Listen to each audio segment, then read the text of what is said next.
Բարի օր, եթերում արդիկ հաղորդաշարն է, տաղավարում այսօր հյուրընկալել ենք ճարտարապետ Դավիթ Ստեփանյանին։ Բարև ձեզ։ Բարև ձեզ։ Մեր զրույցը թերևս սկսենք Կիևյան կամուրջից, որը վերջին մեկ ամսվա ընթացքում բոլորի ուշադրության կենտրոնում է սկսած խցանումներից եւ հիմնանորոգումից։ Բայց գանք դրականից։ Երբ է կառուցվել Կիևյան կամուրջը եւ ո՞րն էր կամուրջի յուրահատկությունը։ 1955 թվականի դեկտեմբերին շինարարության ավարտն է եղել պաշտոնական բացումը կամրջի, այսինքն 56 թվականից արդեն համարվում է Խրուշչովյան շրջան։ Նույն ճարտարապետի Գրիգոր Աղաբաբյանի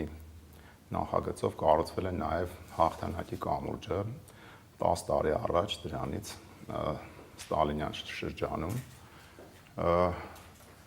Իսկ յուրահատկությունը որն է, դե կապում է Արաբկիրի Պլատոն Աջափնյակի հետ եւ այն ժամանակվա ամենամեծ թռիչքն էր բռնում 300-ից ավել 350-ից ավել մետր կարծեմ երկարությամբ համարվում էր նույնիսկ ամբողջ Եվրոպայում մեծագույն թռիչք ամենամեծ կամուրջներից էլի երկար կամուրջներից այդպես գեղագիտական տեսանկյունից ինձ օրինակ Հաղթանակ կամուրջը իհարկե շատ ավելի շահեկան է դիտվում այդ քարի կառուցվածքը, մասշտաբը, համաչափությունները, նկարվածքը այդ 8 կամարներով Կիևյանն էլ էլի գեղեցիկ կամուրջ է, բայց մի տեսակ են ոնց որ Ստալինյան ու Խրուշչովյան ժամանակների տարբերություն զգացվի այնուամենայնիվ մի դեպքում որ ասում էին ավելորդություններից զերծ, բայց այդպես բարձունակ ավելի կառույցներ էին ստեղծում Հիմա ուղղակի մեր օրերում Հաղթանակի կամուրջը շատ է տուժել այդ շրջակա միջավայրի այդ կառուցապատումներից Կիևյանը դեռ որոշ չափով պահպանել է իր յուրահատկությունը, որոշ չափով կորցրել է նախ եւ առաջ տեսարանի իմաստով, որովհետեւ երբ ժամանակին անցնում էինք այդ չքնաղ տեսարանը Արայի լեռը, Արագածը աշկներից առաջ էր, հիմա դրանք մեծ առումով, այսինքն ոչ թե նույնիսկ մասնակի, այլ գրեթե այդպես մեծապես փակվել են այդ բարձրահարկերից։ Իսկ կամուրջը զարդաքանդակներ չկան, չէ՞, կարող են այս հիմնանորոգման ընթացքում ինչ-որ Չէ, զարդամոտիվ այդ ճաղաշարի վրա կար, թուջը ճաղաշարը որ կա, ես չգիտեմ հիմա ափսոսում եմ էլի հանգարց չքանդեն ինչ-որ մի հատ այդպես անդեմ բան դնեն, այն ժամանակ դե դարբնի գործերը, այդ վարպետի գործերը շատ հետո հայկականության տեսանկյունից շատ հղկված նկարված էլի ամեն ինչը Կիևյանի վրա կարծես այդ մի դետալներ էլի դեկորատիվ ինքը ամբողջովին կոնստրուկտիվ բնույթի կառույց է երկաթբետոնի կառուցվածք Հաղթանակին օրինակ ակվեդուկը Հրազդանից որ Ռաֆայել Իսրայելյանի արած շատ ավելի երևի թե ամենաներդաշնակներից ես այսպես եմ նայում որը որ գրեթե չի նկատվում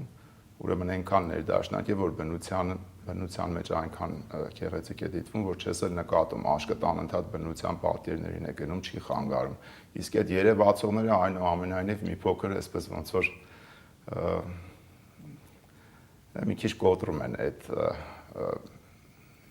բնապատկերը էլի։ Երկու փուլով է կառուցվել, չէ՞, կամուրջը։ Կիևյան կամուրջը դե վթար եղավ 52 թվականին այդ մեծ կամարը փլվեց ու շատերը մոտ 50-49 կարծեմ զոհ եղան 47 քանի որ այդպես 49 թվականից սկսվել էր կարծեմ 51 թվականին պետք է ավարտը լիներ, չհասցրեցին, հետո արագացրել են, հետո ասում են ինչ-որ այնտեղ շատ թերացումներ են նկատել, 1 միլիոն ռուբլուն մոտ կորուստ է եղել, այսինքն երբ որ հաշվարկել են, իսկ արդեն 55 թվականին, երբ ավարտել են, փորձարկել են բեռնատարները այդպես բարձած բերել կանգնեցրել են, ճկվածքն են նայել հաշվել ինժեներները ու արդեն գործել է նորմալ։ Նախքան Կիևյանի կառուցումը Լենինգրադյանի այդ հատվածը համարվել է Երևանի վերջնամասը, չէ՞։ Եվ կարծեմ հենց մենակ մարդկանց համար է նախատեսված եղել ճանապարհը։ Հնարավոր է գա մեկ օր, որ Կիևյանը դառնա հետիոտնի համար նախատեսված։ Ես ճիշտն ասած, այս քաղաքի զարգացումները, որ տեսնում եմ, ոչինչ մարդու համար չի։ Ամեն ինչ այսպես ռոբոտների համար է, սպառողների համար է, ավտոմեքենաների խցանումների համար է, ստրեսի համար է, ուր է եթե նման բախտ լիներ, ուրախ կլինենք։ Եվ մեկ հարց էլ կամրջի հետ կապված, արդյոք ճիշտ է, որ այդքան մեքենա կանգնում է խցանման ժամանակ, սա կամուրջների դեպքում նորմալ է։ Կամուրջների դեպքում ամենավտանգավորը այդպես ռեզոնանսային նույն հաճախականությամբ, ասենք օրինակ զինվորների շարասյունը այդ ժամանակ կամուրջով անցնելուց ազատ են տալիս, որպեսզի ոտքերը նույն ռիթմով չխփեն, չդոփեն։ Այդ հաճախականությունն է էլի ազդում ամենից շատ։ Դե բնական է, այսինքն այդ կուտակումները, բաները, դե հետո տարիների մաշվածությունը ինչ որ հետ թողած կլինեն, հիմա տեսնենք ինչպես կվերականգնեն, չեմ կարող ասել։ Քանի որ խոսեցիք սթրեսից, որի պատճառներից մեկն էլ խցանումներն են, ճարտարապետները հաճախ են ասում, որ մեզ շատ են պետք օրինակ կամուրջներ, չգիտեմ, էստակադաներ, դա կլուծի հարցը։ Խցանումների տեսանկյունից այդ ենթակառուցվածքները զուտ ավելացնելը հարց չի լուծի, եթե շարունակելու ենք անկանոն կառուցապատում իրականացնել։ Մի տեղ խցանումը, այսպես ասած, թեթևանալու է, մեկ ուրիշ տեղ կուտակում լինի, անընդհատ այս սկզբունքով է լինելու։ Չգիտեմ, պետք է ուղղակի արդեն ուշ է փակողում մեջ ենք, իրականում պետք է ի սկզբանե այդ ամենը հաշվարկել։ Հիմա տարիների ընթացքում պետք է շտկենք սխալները, որը շատ անդառնալի են էլի արդեն։ Օրինակ ամեն օր վեր են խոյանում բարձրարկեր։ Սա Երևանի համար նորմալ է։ Իհարկե նորմալ չի։ Նախ ամեն մի բարձրարկը մի դատարկվող գյուղ է Հայաստանի պայմաններում, եւ երկրորդը հենց այդ բարձրահարկերն են նշածս խնդիրը առաջերտին ստեղծում։ Ստրես, սպառողականություն, խցանումներ, այդ ամեն ինչ է էլի գեղագիտական այլանդակություն իրականում, որովհետև նախ սկսենք նրանց, որ այդ Աստծո տված բնաշխարհն է աղճատում, ավիրում, տեսարանները մարդկանց հույզերից կտրում, բացի այդ միջավայրին, քաղաքին, օրինակ կոնկրետ այն հատկապես այն հատվածներին քաղաքի, որոնք ունեն պատմական որոշակի շերտ, դրանց հանդեպ ահավոր աններդաշնակ վերաբերմունք է ցուցադրում եւ իբրև կրթություն նոր սերնդին տանում է լրիվ ուրիշ ճանապարհով։ Այն դեպքում, երբ ժամանակին ճարտարապետը մարդ էր կրթում եւ ձևավորում էր հայ մարդ, հիմա այս խառնաշփոթը ուղղակի այսպես ցածր գնչույական այս խառնամբոխի համար արվող շինարարություն է, նույնիսկ ճարտարապետություն չի, ինչ որ հավակնություններով ճարտարապետական իհարկե, բայց քաղաքաշինությունից ու ճարտարապետությունից լրիվ հեռու երևույթներ են։ Սոցիալական այս խնդիրը չեն լուծում, դա զուտ ասում եմ, այսպես բոլոր նորմերից դուրս, լուսավորության, հակասեյսմիկ նորմերից, կանաչի, այդ մարդու ապրելու համար նորմերից ու պայմաններից դուրս ուղղակի կոմերցիոներների շահերին նպաստող ու այդպես սպառողական հասարակություն կերտող միջավայր են ձևավորում։ Օրինակ նայում ենք խորհրդային միության ժամանակ կառուցված շենքերը, էլի այնպես չէ որ իդեալական են, այն դեմ դիմաց հարևանը ոնց որ արդեն հարևանի տանն է, նույնը հիմա է։ Այսինքն չկա ինչ-որ մի լուծում, որ շենքերը այդքան իրար մոտ չգտնվեն, եւ երկրորդը մենք սեյսմիկ գոտում ենք, չէ, ապրում, եւ երկրաշարժերը անխուսափելի են։ Հիմա որ լրիվ շենքեր են, մարդիկ ուր են փախչելու։ Հա, շղթայաբար իրար են խփելու ու նույնիսկ այդ եթե փողոցի կենտրոնում մարդ կանգնի, արդեն թափվել են, փողոցն էլ ծածկ են, հաշվարկել են 15 տարի առաջ այնից չինացիները, որ ցերեկվա միջին ժամի եթե երկրաշարժ եղավ, 300-ից 400,000 զոհ էին հաշվարկել, որ կլինի։ Դեռ 15 տարի առաջվա, ավել մոտ 20 տարի առաջվա հաշվարկով։ Հիմա այս վերջի տարիներին այս ներկայիս քաղաքապետը ինքը անձամբ խոստովանեց, որ նախկինների օրոք կառուցված շինարարության 5 անգամ ավելին ծավալն է իրականացվել։ Այսինքն այդ ամբողջը, այդ աննորմալությունը 5 անգամ ավելացել է։ Այսինքն լոկ բիզնեսի մասին են մտածում, այդ պահին բիզնեսը այդ պահին, ուղղակի այդ պահին գրպան լցնելու մասին բիզնեսը չի դա, որովհետև բիզնեսը ինչ որ երկարաժամկետ գործընթաց է ենթադրում։ Դա ուղղակի հիմնական բնակելիները անում են, այդ պահին գումարը դնում են գրպանները, անցնում են հաջորդին, որ արագ հարստանան, արագ պաշտոնի են լինում հիմնականում, ասենք, այդպես էր, պաշտոնից պետք է դուրս գանք, այն ժամանակ այդպես էր, հիմա էլ ասենք նման մի բան է էլի։ Հիմա չգիտեմ նույնիսկ ինչ հաշվարկով է, ես ասեմ ժամանակ, երբ որ 120,000-ի շինթույլտվություն տվեցին, ասացի, որ դատարկելու են Արցախը, 2 տարի անց Արցախը ամբողջապես դատարկեցին։ Հիմա ասենք սենց այն որ մտածում ես, ասենք Ալիևի նշած թվերն են, էլի մոտ 300,000 թուրք պետք է բերենք լցենք իրանց երազանքը մակում պաշտոնապես քանի նամակով դիմել է ու տեսնում ես, որ նման քանակի արդեն շինթույլտվություն է գնացել, կառուցել են արդեն ու շարունակում են։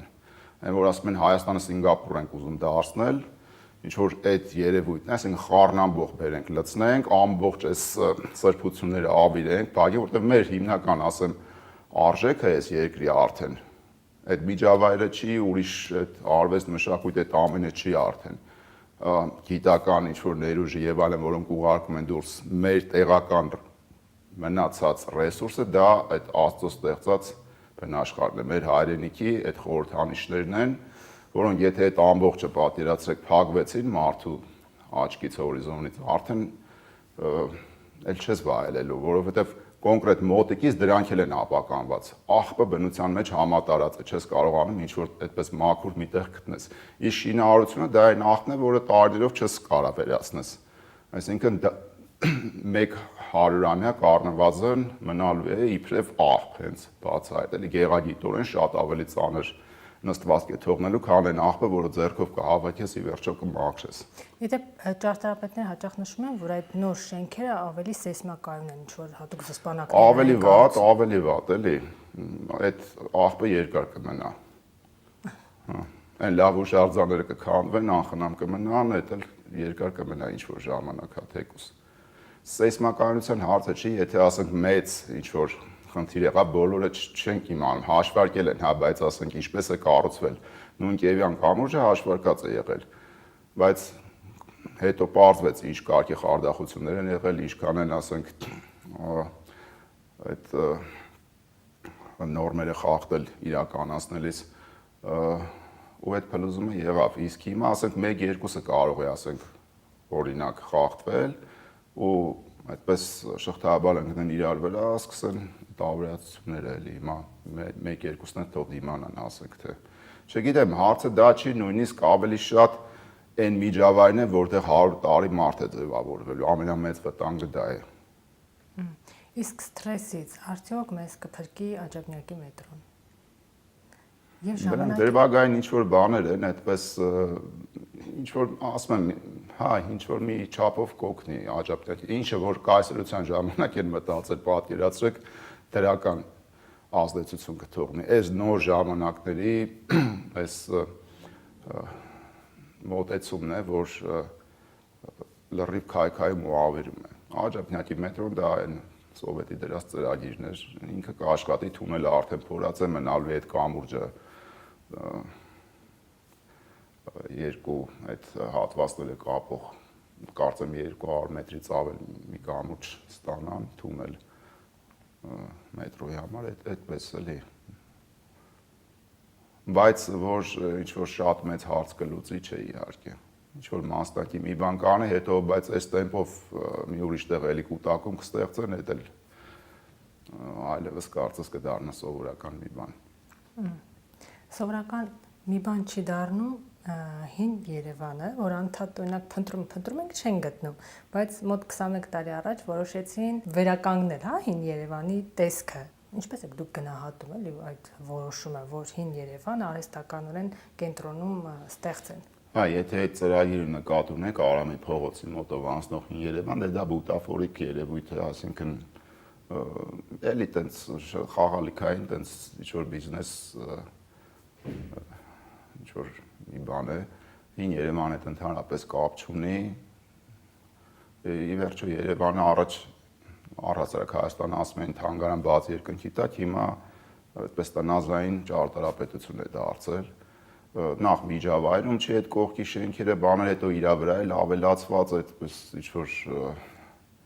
նոր ծավալներ, բաներ, ինչ կապ ունի դա հին Երևանի հետ։ Այնքանը, որ զուտ ինֆորմացիոն տեսանկյունից կարող ես նայել, որ այսպիսի ինչ-որ նկարվածքով շենքեր եղել են, բուտաֆորիկ բնույթի էլի արդեն, բայց դա այդ նույնը արդեն ոնց որ լուսանկարով էլ կարող ես տեսնել էլի, ինչ-որ վավերագիր փաստող, այն էլ աղճատված, վրան ինչ-որ նոր բաներ, ծավալներ, մարդկանց պետք է բացատրես, որ սա հինը, սա նորն էր, չգիտեմ, Արդյոք արհեստական չի դա, Արհեստական, հա, արհեստական հիմար, ասենք փող լվալու տեղ է, էլի ուրիշ բան չի։ Եվ Հին Երևանը ի վերջո մենակ դա չի, հին Երևանը նախ եւ առաջ այն արժեքն է իրական ճարտարապետությունը, ինձ համար առաջերտին Թամանյանական Երևանը, որովհետեւ այն ազնվազան ճարտարապետությունը հայկական հենց Թամանյանից սկսվեց Երևանում։ Մինչ այդ ցարական, ասենք Ռուսաստանի, ոնց որ ասած, այդ ոճի, այսինքն մի քիչ միքսած, այն արևելյան որոշ մոտիվներով այդ ռուսական կլասիցիստական մոտիվներով այդպես ինքնություն չներկայացնող կառույցներ էին։ Հա, դրանք կոլորիտ էին, դրանք կարևոր են իբրև պատմություն, բայց բարձր ճարտարապետությունը մենք ունեցանք Թամանյանից, ու հենց այդ Թամանյանական դպրոցը, որը շատ արագ կրկին նսեմացրեցինք միջավայրով, այդ վրա շենքերի վրա այդ խայտաբղետ ամեն տեսակ միջամտություններով, կցակառույցներով, երեսպատումներով, էլ չեմ ասում այնտեղ այդ օթորակիչներն ու այդ լարերը ոնց են կանցկացրել, խոսքով այդ ամեն ինչը ամենավտանգվածն է ու եթե օրինակ մի ծրագիր լինել, ասենք գոնե կենտրոնը, Երևանի կենտրոնը Թիֆլիսի նման պահպանելու, հետ բերելու, էլի որոշակի դրական քայլ կլիներ, բայց այդ միտումը չկա ընդհանրապես։ Բայց հետ բերել հնարավոր է։ Հետ բերել մասնակի, ասենք գոնե այդ փոքր դետալներով միգուցե հնարավոր է, բայց ծրագիր պետք է դրվի որոշակի, ասենք սկսեցին, չէ՞ մի ժամանակ, ասենք օպերայի կողքին մի հատիկ բառը ապամոնտաժեցին, հետո նորից նույն ձևով գնաց, մի հատ աշկապոցի եղավ, բայց այդպես եթե հետևողական ինչ-որ գործընթաց լիներ, այդ պաստառները, բաները,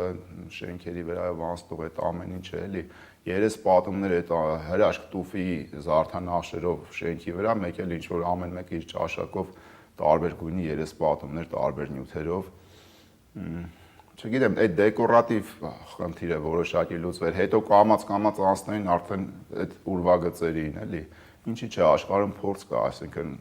հաճախ ապամոնտաժվել են այն կառույցները, որոնք հարը չեն եղել։ Մեր մոտ շատ են, իհարկե պետք է սպասել ինչ-որ ժամանակ անցնի, այսինքն ժամանակի մեջ այդ հարցը լուծել, 50-ից 100 տարվա պլան գծել ու իրականացնել։ Օրինակ Հունաստանի քաղաքները, որ նայում եք, հնությունը լրիվ պահպանված է։ Այսինքն մարդիկ ձեռք չեն տվել։ Իսկ մեզ մոտ չէ, սա հին է, քանդենք, պետք չի։ Եվրոպան ահռելի մեծ քանակի հնություններ ունի, շատ այդպես սրբորեն պահպանում է, բայց միևնույն ժամանակ պետք է ասեմ, որ մենք չենք էլ ունեցել այդ կարգի հնությունները, մենք մեր ունեցած այս վերջի 100-ամյակիններ էլի փաստորեն, ու էդ էլ չենք կարողացել պահել։ Այն դեպքում, որ այնտեղ են շատ հին շրջանից հրապարակները, փողոցները, ամեն ինչ պահպանված են, խնամվում են աչքի լույսի պես, հիմա ասում են շոկերից մարդիկ մահանում են, նույնիսկ ինչ-որ խնդիր ա եղել, որ օթորակիչներ չեն թույլատրել, քանի որ այդ հին կառույցներում երբեմն չեն դնում, թեպետ Իտալիայում օրինակ դնում են բացվածքի մեջ, եթե շատ ես ուզում, պատուհանից ոնց որ այսպես պատուհանի գծով, այսինքն բացվածքի մեջ քարի մակերևույթի վրա կամ շենքի մակերևույթի մարմնի վրա բացառված է որևէ բան, այդպես փակսն են ինչպես մեր մոտ։